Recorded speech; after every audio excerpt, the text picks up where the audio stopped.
ഇല്ലേ ഇവിടെ ഉള്ളത് തന്നെ മനസ്സ് തുറക്കാൻ പറ്റുന്ന ഒരാൾ ഖലീൽ. ഖലീൽ എന്ന് പറഞ്ഞാൽ തന്നെ ഇത്തഖദല്ലാഹു ഇബ്രാഹീമ ഖലീലാ. അള്ളാഹ്ക്ക് രണ്ട് ഖലീലേ ഉള്ളൂ. ഒന്ന് ഖലീലുല്ലാഹി ഇബ്രാഹിം അലൈഹിസ്സലാം, മറ്റൊന്ന് റസൂലുള്ളാഹി സ്വല്ലല്ലാഹു അലൈഹി വസല്ലം. രണ്ട് ഖലീലുകൾ. എന്താണ് ഇതിനർത്ഥം? മനസ്സിന്റെ അകത്ത് വേറെ ഒരിടമില്ലാതെ നിറഞ്ഞ് തന്റെ സുഹൃത്ത് തന്നെ മനസ്സിൽ വരികയും അവർക്കിടയിൽ പരസ്പരം രഹസ്യങ്ങളില്ലാതെ മറകളില്ലാതെ ഒരാളുടെ എല്ലാം മറ്റേയാൾ അറിയുക, ഒരാളുടെ സുഖദുഃഖങ്ങളിലെല്ലാം മറ്റേയാൾ പങ്കെടുക്കുക, മറ്റേയാൾ എന്നത് മാറ്റിവെച്ചിട്ട് മനസ്സിനൊരു ചെറിയ ബന്ധം വേറൊരാൾക്കുമില്ല. ഈ ബന്ധത്തിനാണ് ഹുല്ലത്ത് എന്ന് പറയാ.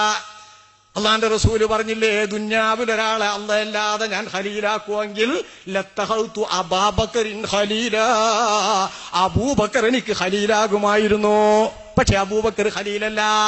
അബൂബക്കറും നബിയും തമ്മിലുള്ള സ്നേഹബന്ധത്തിന്റെ കടുപ്പം എത്രയാണ്, ആഴം എത്രയാണ്, ഉയരം എത്രയാണ്. പക്ഷെ അള്ളാന്റെ റസൂല് പറയുന്നു എന്റെ ഖലീലല്ല. കാരണം ഖലീൽ അള്ള മാത്രമായി തെരഞ്ഞെടുത്തു പോയി. ഇനി എന്റെ ഹൃദയത്തിൽ സൂചി വീഴാനുള്ള പഴുതു പോറെ ഒരാൾക്കില്ല. ഇബ്രാഹിം നബിക്കും അങ്ങനെ. അതുകൊണ്ടാണ് മകനെ അറുക്കണമെന്ന് പറഞ്ഞപ്പോ തന്റെ ഖലീലായ റബ്ബറുക്കാൻ പറഞ്ഞപ്പോ മകനല്ല, അറുക്കേണ്ട ബലിമൃഗമാണ് എന്നാ പിതാവിന് തോന്നിയത്. ഇങ്ങനെ തോന്നാൻ പറ്റുന്ന മനസ്സ് വേണം ഹുല്ല. ഈ ഹുല്ലത്ത് സഹോദരന്മാർക്കിടയിൽ ഉണ്ടാക്കിയെടുത്താൽ അത് അള്ളാഹുവിന്റെ പേരിലുള്ള സഹായവും കൂടിയാണെങ്കിൽ, അള്ളാഹുവിന്റെ പേരിലുള്ള സ്നേഹം കൂടിയാണെങ്കിൽ അത്തരം സഹോദരന്മാരും നമ്മെ രക്ഷപ്പെടുത്തും. അപകടത്തിൽ ഉപദേശം കൊണ്ട് രക്ഷപ്പെടുത്തും, സ്വകാര്യങ്ങളിൽ നമ്മെ ഉപദേശിച്ച് രക്ഷപ്പെടുത്തും, നമ്മുടെ ന്യൂനതകൾ നമ്മെ പറഞ്ഞു തന്ന് രക്ഷപ്പെടുത്തും. ഇത് വേണം. ഇതന്നെ പ്രത്യേകം വളരെ സമയം പറഞ്ഞാന്നുള്ളൂ. നല്ല സഹോദരന്മാർ ആര്? വളരെ സുഖകരമായി നമ്മൾ വളരെ ചെറിയ പോയിന്റിൽ ഒരു 5 ഷർത്തുകളെങ്കിലും 5 ഗുണങ്ങളെങ്കിലും ഇങ്ങനെ പിടിക്കുന്ന ആൾക്ക് വേണം. 1-ാം നമ്പർ ബുദ്ധി, അഖിൽ. അഖിൽ എന്ന് പറഞ്ഞാൽ അതിന്റെ അർത്ഥം പരീക്ഷയിൽ മുമ്പനായിട്ട് ജയിക്കാൻ നല്ല ബുദ്ധിയ, കമ്പ്യൂട്ടർ പോലത്തെ ബുദ്ധി ഇതൊന്നുമല്ല. ഇതൊന്നും ശറഅ് അഖിലായിട്ട് കൂട്ടൂല. ശറഇന്റെ അഖിൽ എന്ന് പറഞ്ഞാൽ ഫഹ്മുൽ ഉമൂരി അലാ മാ ഹിയ അലൈഹി. അഖിൽ എന്ന് പറഞ്ഞാൽ മൻ യഫ്ഹമുൽ ഉമൂറ അലാ മാ ഹിയ അലൈഹി. കാര്യങ്ങളൊക്കെ അതിന്റെ വസ്തുതാപരമായി മനസ്സിലാക്കിയാൽ ശരിക്കും മനസ്സിലാക്കാൻ കഴിയും. ഇമ്മാബി നഫ്സി, ഒന്നുകിൽ തനിക്ക് തന്നെ മനസ്സിലാക്കാൻ കഴിയും. ഒയിമായിദാ ഫുഹിമ, അല്ലെങ്കിൽ അയാൾക്ക് മനസ്സിലാക്കി കൊടുത്താൽ മനസ്സിലാവും. ആക്കൽ. ഇങ്ങനെയുള്ള ആക്കൽ വേണം. കാര്യം ശരിക്കും മനസ്സിലാക്കിയാള്. ഒന്നിരിക്കലോ സ്വയം മനസ്സിലാകും, അല്ലെങ്കിൽ മനസ്സിലാക്കിയാള്. അപ്പൊ വിവരമുള്ളവനെയാകൂ. വിവരമുള്ള കാര്യം മനസ്സിലാക്കുന്ന ശരിയായ ഒരു ആക്കലാണെങ്കിലേ പറ്റൂ. അല്ലാത്തവരെ കൊണ്ടാക്കിയ പൊട്ടനും തമ്മിൽ കൂടിയിട്ട് എന്താ കാര്യം? അരിയാര് പറഞ്ഞാതാ, വലാ തസ്ഹബ് ഫലാ തസ്ഹബ് അഹൽ ജഹ്ലി വഇയ്യാക വഇയ്യാഹു ഫകം മിൻ ജാഹിലിൻ നറുദാ ഹലീമൻ ഹീന അഖാഹു.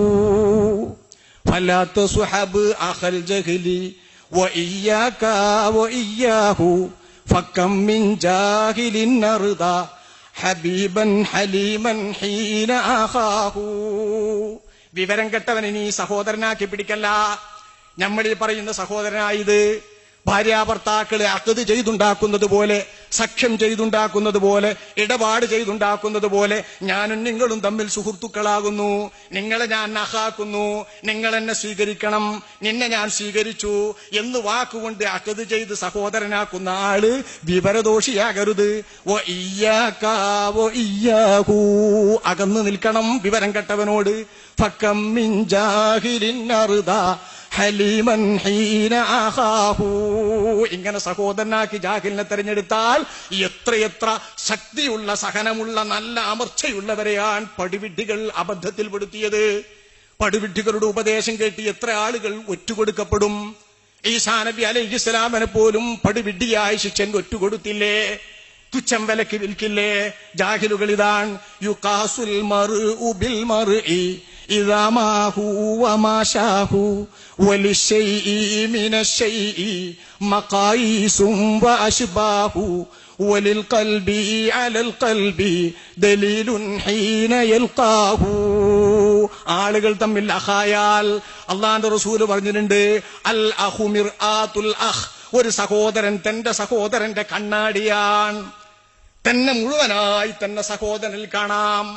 കണ്ണാടിയിൽ നോക്കിയാൽ നമ്മുടെ വീശയിൽ കറുപ്പ് രോമമുണ്ടെങ്കിലും വെളുത്ത രോമമുണ്ടെങ്കിലും ശരിക്കും കാണും. തെളിഞ്ഞ കണ്ണാടിയാണെങ്കിൽ ഇതുപോലെ തന്നെ കാണാൻ കഴിയും സഹോദരനിൽ.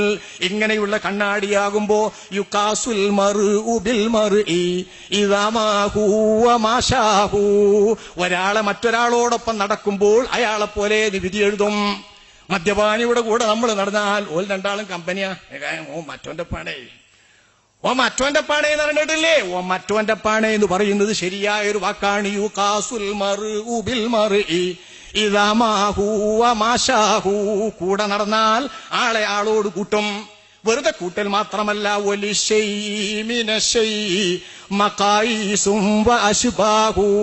ആളുകൾ തമ്മിൽ കൂടിച്ചേരുമ്പോ ഒരാളിൽ നിന്ന് മറ്റൊരാൾക്ക് ഒരുപാട് സദൃശകൾ പകരാനുണ്ട്. ഒരാളെ അളക്കാൻ പല മാനദണ്ഡങ്ങൾ മറ്റൊരാളിൽ നിന്ന് കിട്ടാനുണ്ട്. വലിൽ ഖൽബി അലൽ ഖൽബി ദലീലുൻ ഹീന യൽഖാഹു. മനസ്സിന്ന് മനസ്സിക്ക് പല വഴികാട്ടികളും കിട്ടാണ്ട്. വേണ്ടാത്തേക്ക് വഴികാട്ടിയായ ഓനും വഴികിടും. നന്മയുടെ വഴികാട്ടിയും വെളിച്ചവുമായാൽ നന്നാകും. അങ്ങനെയുള്ള ആളാകണം. ഇതിനെതിരാളിക്ക് പേര് അഹ്മക്ക്, വിവരദോഷിന. വിവരദോഷി സഹായിച്ചിട്ടും ഫലല്ല. കാരണം ഓൻ എവിടേക്കോ സഹായിക്കണെന്ന് നമ്മക്കറിയില്ല. ഓൻ സഹായം എഴുതിയിട്ട് കൊണ്ടുവരുന്നത് വേണ്ടാത്തേക്കാരോ. എത്ര ആൾക്കാരുണ്ട് ഗൾഫിൽ പോയി നമ്മളൊപ്പം നല്ല സഹായ, അയാളെ എന്തൊക്കെയോ ചെയ്യണോന്ന് കരുതി, എന്തൊക്കെയോ ചെയ്യണോന്ന് കരുതി ആക്കി ആക്കി ആക്കി എല്ലാരോടും. മൂപ്പർക്ക് ഒരുപാട് കട്ടുണ്ട്, മൂപ്പര് ഒരുപാട് വിഷമുണ്ട്, നമുക്ക് എന്തെങ്കിലും കൊടുക്കണം എല്ലാരോടും പറഞ്ഞാൽ ഈ ആളാകെ വിഷമിച്ചില്ലേ. വലിയ വലിയ വലിയ വലിയ വലിയ മഹാന്മാരായ നേതാക്കളെ പോലും ഇങ്ങനെ വഴിപഴപ്പിക്കുന്നുണ്ട് ഗൾഫ് നാടുകളിൽ പല കമ്പനികളും. ഇതൊരു ഉദാഹരണം പറയാണ്. വിഡ്ഢികളായ ആളുകളെ പലപ്പോഴും അബദ്ധത്തിൽ ചാടിക്കും. ആളറിയാത്ത തരത്തിലുള്ള ഒരുപാട് അബദ്ധങ്ങൾ ഉണ്ടാക്കി തീർക്കാൻ വിഡ്ഢികൾക്ക് കഴിയും. സഹായമാണെന്ന് അവർ വിചാരിക്കും. ബുദ്ധിയാന്ന് പറഞ്ഞാൽ അങ്ങനെയല്ല. ഒരേ ഗണത്തിൽ എല്ലാവർക്കും ബുദ്ധിയുള്ളത് തിരിയ. ഒരു നല്ല അറബിക്കോയി പാടിയ പാട്ട് അറബികൾക്കിടയിൽ പ്രചാരപ്പെട്ട പാട്ടാ. ഇന്നീല ആമനു മിൻ അദുവിൻ നാഖിലി വഅഖാഫു ഹില്ലൻ യഅ്തരീഹി ജുനൂനു ഫൽഅഖ്ലു ഫന്നും വാഹിദുൻ വതരീഖുഹു അദിരി ഫഅർസുദു വൽ ജുനൂനു ഫുനൂനു. ബുദ്ധിയുള്ള ആള് ശത്രുവാണെങ്കിലും എനിക്ക് സന്തോഷം. ശത്രുവാണെങ്കിലും ബുദ്ധിയുള്ള ആളാണ്. ബുദ്ധിയുള്ള ആളായാൽ എന്താ സന്തോഷം എന്നറിയോ? ബുദ്ധി ഒരു കണക്കിനല്ലേ പോകുള്ളൂ. എല്ലാ ബുദ്ധിയും ചെന്നെത്തും മിക്കവാറൊക്കെ ഒരുപോലെയുള്ളൂ. അപൂർവം പോയിന്റിലേ വ്യത്യാസം ഉണ്ടാവുള്ളൂ. ബുദ്ധിജീവികളൊക്കെ മനസ്സിലാക്കുന്നത് സാമാന്യ നിലയിൽ ഒന്നാ. അതുകൊണ്ട് തന്നെ ശത്രു ബുദ്ധിയുള്ള ആളാണെങ്കിൽ ആ ശത്രുവിനെ പതിയിരിക്കുമ്പോ എയിലാ ബുദ്ധി പുര, അയാള് ബുദ്ധിപൂർവ്വം എന്നോട് ശത്രുത ഉപയോഗിച്ചിട്ട് അബദ്ധത്തിൽ ചാടിക്ക് എവിടെയാന്ന് എനിക്കറിയാൻ കഴിയും. നേരെ മറിച്ച് പൊട്ടൻ മിത്രമായിട്ടെന്താ കാര്യം? പൊട്ടൻ മിത്രമായിട്ടും കാര്യമില്ല. അവന് ഭ്രാന്താണ്. ഭ്രാന്ത് ഏതൊക്കെയായിനോന്ന് അറിഞ്ഞൂടാ. ഉടുത്ത ഭ്രാന്തുണ്ട്, ഉടുക്കാത്ത ഭ്രാന്തുണ്ട്, മുണ്ടാതങ്ങനെ കുത്തിരിക്കണ ഭ്രാന്തുണ്ട്, തെറി പറയുന്ന ഭ്രാന്തുണ്ട്, മർദ്ദിക്കണ ഭ്രാന്തുണ്ട്, ഒന്നും ചെയ്യാത്ത ഭ്രാന്തുണ്ട്, നല്ല സങ്കടത്തിൽ വരുന്ന ഭ്രാന്തുണ്ട്, സ്നേഹത്തിൽ വരുന്ന ഭ്രാന്തുണ്ട്, കാമത്തിൽ വരുന്ന ഭ്രാന്തുണ്ട്, മോഹത്തിൽ വരുന്ന ഭ്രാന്തുണ്ട്. ബുദ്ധിജീവിയായ ആളാണെങ്കിൽ ഒരു മാർഗം ശ്രദ്ധിച്ചാൽ മതി. ഭ്രാന്തന്മാരാണെങ്കിൽ ഏത് വൈക്കായാൾ പൊട്ടത്തരം വരാന്ന് അറിഞ്ഞൂടല്ലോ. ഇത് സത്യമാണ്. മിത്രമായിട്ട് പൊട്ടനായാ പറ്റൂല. അതുകൊണ്ട് ഒന്നാമത് നോക്കേണ്ടത് വിവരമുള്ള ബുദ്ധിയുള്ള ആളാവണം. രണ്ടാമത് ഹുസ്നുൽ ഖുൽഖ്, നല്ല സത്സ്വഭാവിയാകണം. എന്ന് വെച്ചാൽ ചിരിക്കുന്ന ആള് എന്നല്ല. അദ്ദേഹത്തിന്റെ വികാരങ്ങളും അദ്ദേഹത്തിന്റെ ദുർബലമായ എല്ലാ വികാരങ്ങളും വിവേകം കൊണ്ട് നിയന്ത്രിക്കാനും അതനുസരിച്ച് ചെയ്യാനും തന്റെ ഇച്ഛകൾക്കെതിരെ വിവേകം കൊണ്ട് നിൽക്കാനും പറ്റുന്ന ആളാവണം. ഉമർ എന്നവർ സത്സ്വഭാവിയാൻ, അബൂബക്കർ എന്നവരും സത്സ്വഭാവിയാൻ. പക്ഷെ ഒരാളുടെ സത്സ്വഭാവമല്ല മറ്റേയാളുടെ സത്സ്വഭാവം. ഉമർ എന്നവരോട് വേണ്ടാത്തത് പറഞ്ഞാൽ കിട്ടുമോന്തക്ക്. അബൂബക്കർ എന്നവർ ഒന്നും ചെയ്തില്ല എന്നും വരും. രണ്ടും നല്ല സത്സ്വഭാവിയ. എന്താ സത്സ്വഭാവത്തിന്റെ അർത്ഥം? ആ സ്വഭാവം ഉമർ എന്നവരുടെ പ്രകൃതി ഗുണങ്ങൾ എന്താണോ ആ ഗുണങ്ങൾ മനസ്സിലാക്കി തന്റെ ദേഷ്യം, തന്റെ ക്രോധം, ഇതൊക്കെ അദ്ദേഹത്തിന്റെ അമ്മയെന്നും ബാപ്പിയെന്നും കിട്ടിയ പൈതൃക ഗുണങ്ങളാണ്. മാറ്റാൻ കഴിയില്ല. ജീനുക്കളില്ലേ, ആ ജീനുക്കളിൽ നിന്നും കിട്ടുന്നതായ പാരമ്പര്യവാഹിനികളിലൂടെ കിട്ടുന്ന ഈ ഗുണങ്ങൾക്ക് പെട്ടെന്ന് മാറ്റാൻ കഴിയില്ല. അതുകൊണ്ട് ഉമർ എന്നവരുടെ ജീനുക്കളിലൂടെ കിട്ടിയ അബൂജഹൽ എന്ന് പറയുന്നത് ഉമർ എന്നവരുടെ അമ്മാവനാ. ഉമർ എന്നവരുടെ അമ്മാവൻ അള്ളാന്റെ റസൂല് ദ്വാരന്നപ്പോ കേട്ടില്ലെങ്കിൽ, പടച്ചോനെ ഇസ്ലാമിന് ഇസ്സത്ത് കൊണ്ടാ, ഒന്നുകിൽ അബൂജഹലിനെ കൊണ്ട് അല്ലെങ്കിൽ ഉമറിനെ കൊണ്ട്. രണ്ടാളും ഒരു സ്വഭാവമാണ് അതിന്റെ അർത്ഥം. അബൂജഹലിന്റെയും ഉമറിന്റെയും പ്രകൃതിപരമായ സ്വഭാവം ഒന്നാണ്. അമ്മാവനാണ് അബൂജഹൽ ഉമർ എന്നവരുടെ.